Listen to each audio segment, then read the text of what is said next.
indeed a proud privilege for me to be associated with this penultimate day of outgoing CS's departure, which, as he has himself said, nothing could have been more fulfilling than to unveil a series of initiatives which he steered over the last 2 years and which have come to culmination today. And he therefore walks off with a very clear conscience that he did every minute of that hour count of his tenure of around 2 years. And he's leaving behind, I think, very large size boots for his batchmate to fill in when he arrives shortly, next week. I'll start out of these first with the recruitment policy, because it is one of a kind. The rest are tourism, and this I am intimately aware of, having been chairing the review meetings periodically, and the difficulties and the significant sort of milestone Secretary Personnel has lucidly brought out, and pretty much on each occasion. Then we had in a center the maximum number during Rozgar Melas, the maximum number of vacancies given. We have been bringing it to the notice of the Honorable HM, whose directive it was. And in the end of it, I think just day before yesterday, we have sent a combined summary to him how over so many Rozgar Melas in the entire country, in a center we had the maximum numbers. And to my mind, what makes it most significant is one, the fact that all of it has happened in an absolutely transparent manner, that not one complaint of malafide or of a corrupt practice in a matter as serious as recruitment has come up, whereas any other recruitment anywhere else that you take, it is all maligned before the results come out. There are complaints and court cases and all that. So for a process to pass so smoothly is, in my mind, perhaps the biggest achievement.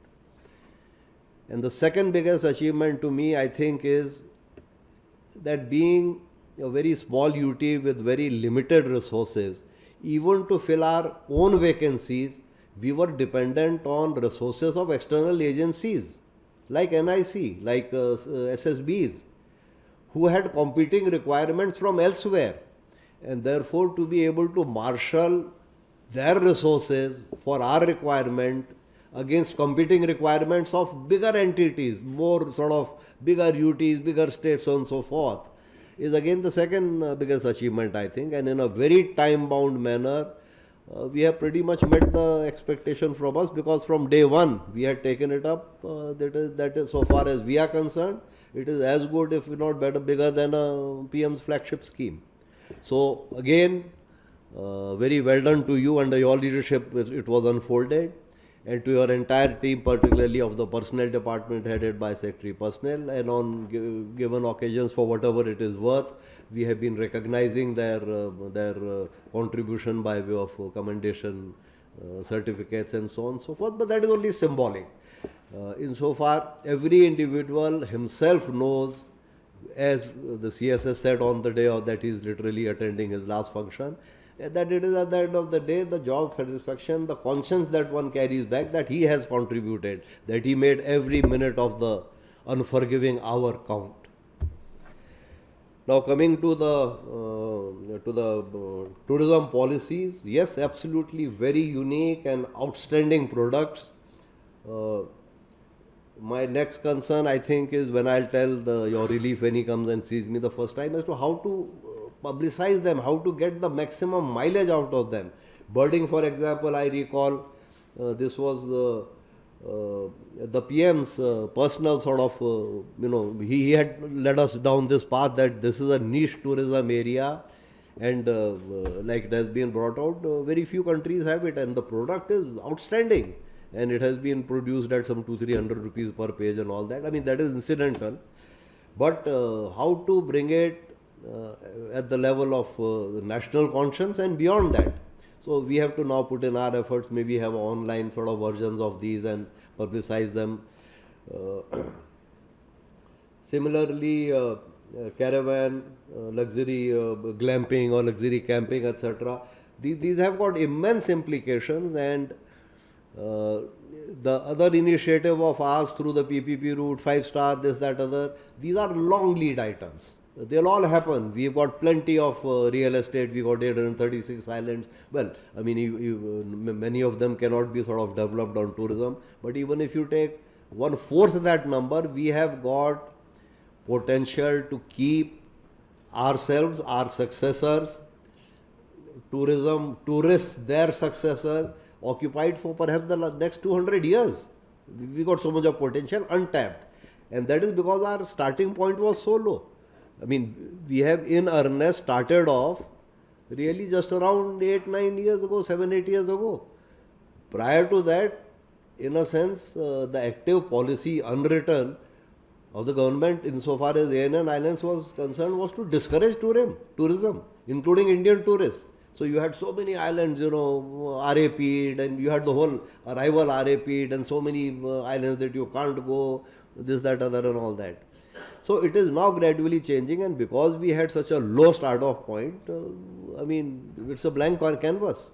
And an artist like the outgoing CS has made full use of that opportunity, and I am again on behalf of the administration and on my personal behalf, I place my gratitude and my acknowledgement on record for your contributions in this during this innings of yours.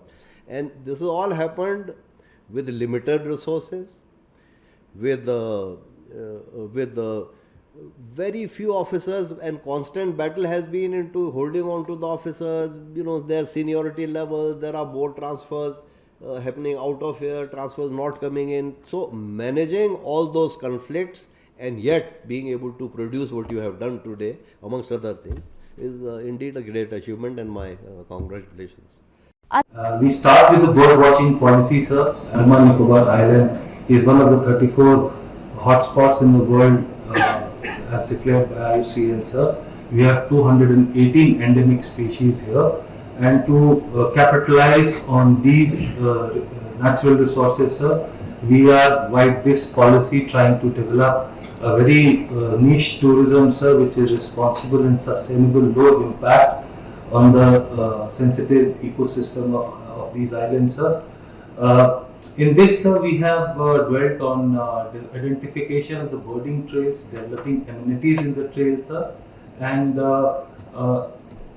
all along the island, sir, we have located it with the help of ZSI and other stakeholder bodies. So this kind of tourism will help the local communities and increase the income levels also, sir. The impact of this tourism per se is very low, and we are envisioning a very high-end and specialized kind of tourism activity, sir.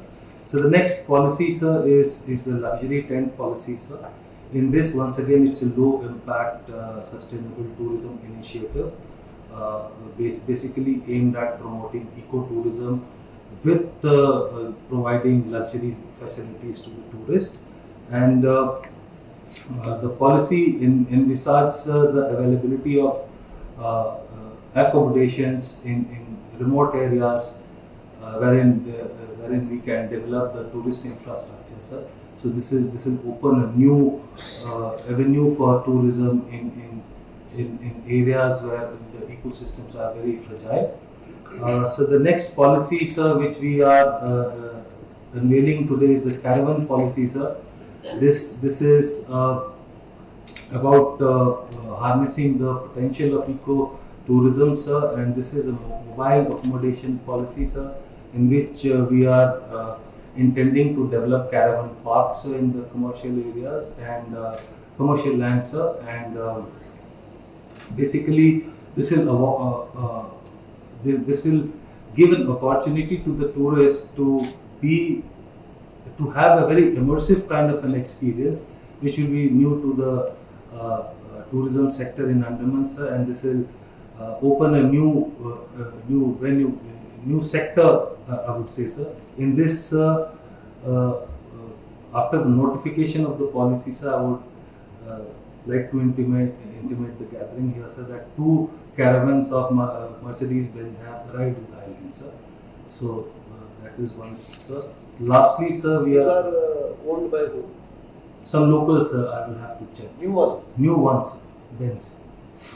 And standard operating procedures, sir, for the tourism in national North Sink Islands have also been will be unveiled here, sir.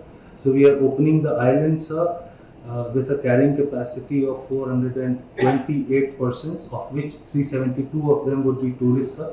This carrying capacity analysis was done by the Forest Department and the numbers were given, sir. The do's and don'ts of the at the Sink Island are defined, very well defined in the SOPs, and basic amenities and facilities are given. And it's a very detailed SOP, sir. So this island will also be open for the tourism sector, sir. Other than this, sir, we are also unveiling the logo of the UT administration of Andaman and Nicobar Island, sir. And so now with this, sir, I end the initiatives of the tourism department. I would request Secretary Personnel, sir, to speak on the direct recruitment manuals. Sir, in September 2022, Honorable Prime Minister of India directed all the UTs and state governments to fill up all the vacant posts on a mission mode, sir. The direction of the Honorable Prime Minister was communicated by the DO letter dated 30th September 2022 of Honorable Union Home Minister to your good sir.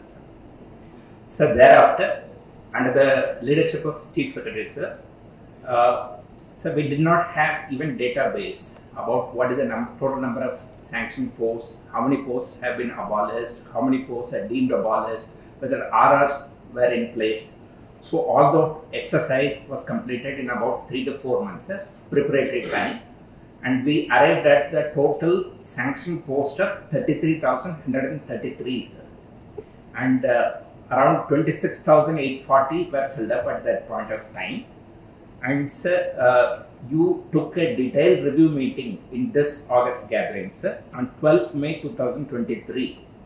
And sir, and that meeting, the Honorable Union Home Minister direction was to fill up 2,126 vacant posts, sir.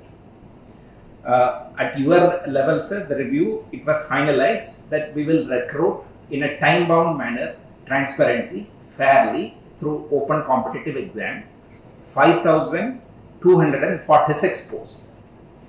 And so we started on a really mission mode under your guidance and the leadership of Chief Secretary, sir.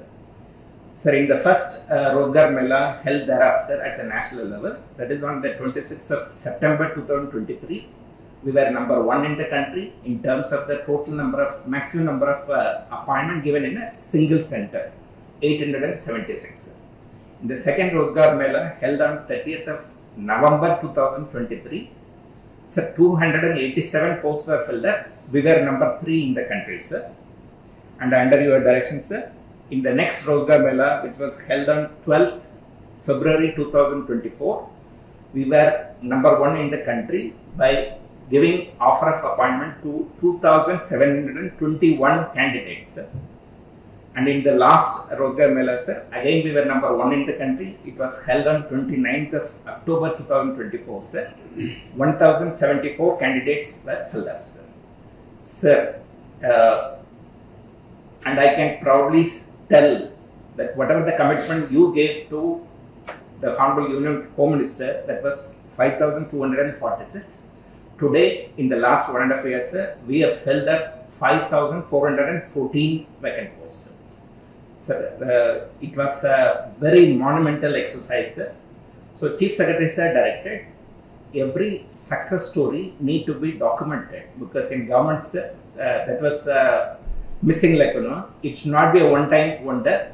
For the benefit of, sir, one small example I will give about the complexity of the problem.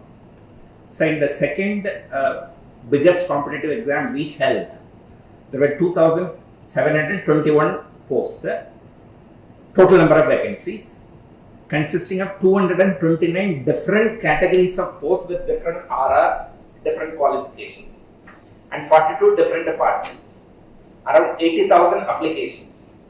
and the choice the candidates could pick up any of the 221. Sir, it was mind-boggling. After receiving the application, sir, even UPSC has never done that kind of exercise. The permutation combination mathematically, sir, runs little more than 1 million. Sir, we requested NIC to sit with us how to, after conducting the exam, how do we come out with the result. They said, they understood, you defined the problem, it will take 1.5 years for us to develop the software. Sir, a team in my department worked day and night. Within 1 month, sir, they developed a software which is foolproof, tested, and it accommodates all this permutation combination with 3 different vertical reservation, 3 different horizontal reservation, 7 different age categories. Everything was accounted for. We tested it, we certified it, so then we could roll out the results. Can this be patented by the department? We will explore, sir. I see, so it's government patent. So, apart from being patented, sir, and it was done by 2 of my teammates. And communicated back to NIC that, kindly have a look at it. We were able to do it in 1.5 or 2. Sir. And if, from a viewpoint of, please audit it if you find any faults in it. We have already done it. That when I joined 2 years back, then what was the condition, and that condition, how the entire system emerged and took up the challenges which I put in front of them. Frankly speaking, sir, when I joined, officers were trying to go out of Andaman and Nicobar Islands. Either they would go for long studies abroad, or they were in depression, and some of the officers who were sitting here also, they were vouched that it was not a very happy situation. There was a system of, I do not want to elaborate upon that, but it was not a happy situation. Almost things have broken down. There are system of distrust and the system of stalling things, which was there in almost every department. From there, when we started, I was totally at loss that how to take it forward, because I hadn't seen a system like this in my entire career. Gradually we built up, and I remember there was an officer called Vidhai. Vidhai was there, and he was looking after tourism department. So we started the system of monitoring it every Saturday. We took up 2 departments, fishery and tourism. I said these 2 can change the entire game of the entire island. And we started picking up things that where we can start. We listed down number of things which can be done. And so it came to my mind that why we do not have policy, so why don't we start policies where we have unstringed lines? And we started from there. So I must give credit to Vidhai. He is not here today. Today he is retired. And Saturdays he would come sit with me and we would iterate these policies time and time again. There were 5 policies that we selected. Today we will be unveiling 3. 2 are in extremely advanced stage, so it will be unveiled in no time. Then we thought there are a number of issues gradually and I called all the stakeholders also, from the public also, from the Chamber of Commerce also, anybody who was interested. In fact, the direction was that anybody who is interested in this subject can come. It was an open door kind of meeting. And the benefit was that I got the insight and inputs which was unmatched. People were giving me information, people were giving inputs which is unmatched. So it was not a filtered information which was coming from the department. It was a free flow of, we could screen whatever we had to take and then we had to take a decision. And this is how the process started. It is totally and totally 100% credit of the officers who put their entire heart and soul to whatever challenges I have put there. In fact, my job was just to cut the ribbons and then or do unveiling. Maximum I used to do the review meetings, and in those review meetings itself, let me tell you, some miracles have happened in every department. There will be a list which I'll be sharing with you, that not a single department is left behind and which is not delivered. Today we are unveiling only 2 departments, but there are sectors where absolutely miracles have happened. Be it water sector, be it road sector, be it, people have shown that what is possible in a very short span of time. And with that kind of satisfaction, and I'm taking away from this island, sir, it is a great personal satisfaction, and to my mind this is which counts. That today I'm absolutely satisfied and happy, and at least the system has now thinking positive things. What next is to be done? People's work, people's demand, people's thing has taken priority. And every officer is responding to that. That whosoever walks in at 3 to 4, in which all the officers are directed to meet people, they are sensitive to people's demand, and they're going extra mile to see that all the things are met. And to my mind, it is the greatest achievement that we could achieve in 2 years. Today, sir, we are unveiling policies which are probably nowhere existing in the world. Bird policy, England has a very disjointed bird policy, but they do not have a very. So we will be not only be first in India, but we will be probably first in the world to have this bird policy. There are other policies which we thought that caravan policy was absolutely new. It came to my mind when I had gone to England, because Europe has very advanced system of caravan. So we thought that why can't we have the caravan here? And only we put in the public domain about the policy, about comments, and people have responded to such an extent that before unveiling of the policy, they have come up with the two Mercedes-Benz Caravan. This place has tremendous potential. This is an amazing potential, and it can absolutely lead the entire country in certain respect. And we have shown that it can lead. A bit of positivity, bit of commitment and dedication can definitely do it. I'm extremely happy that my batchmate is coming, and he's a very positive person, and I'm quite sure that wherever we have left, it could carry it forward, and we'll definitely achieve what we have set out to achieve.